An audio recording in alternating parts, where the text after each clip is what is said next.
I don't think it's a good idea to borrow money from China to send it to Pakistan. I think it's just a dumb idea. Even more than that, I think it's a dumb idea to borrow money from China to give to countries that actually persecute Christians. So I actually had a vote. I said, well, why not have a vote?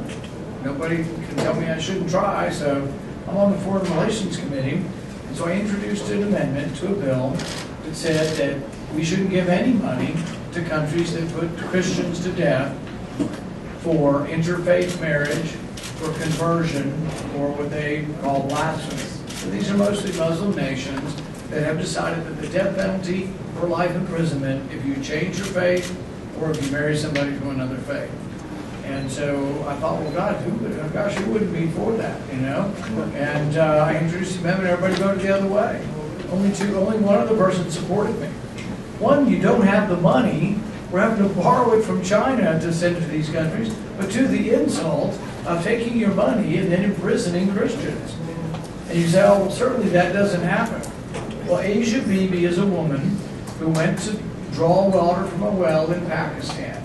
And as she was drawing water from the well, they were beating her with sticks and stoning her and saying, death to the Christian, death to the Christian.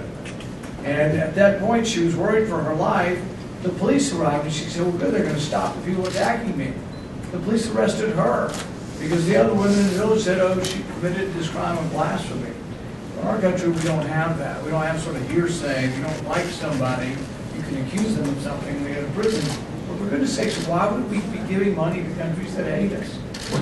This goes on and on. You have issues like this where the vast majority of the people don't think we should be sending money to countries that burn our flags and hate us. And the vast majority of you probably say, well, you know what, maybe term limits might finally shake them up. And yet things go on.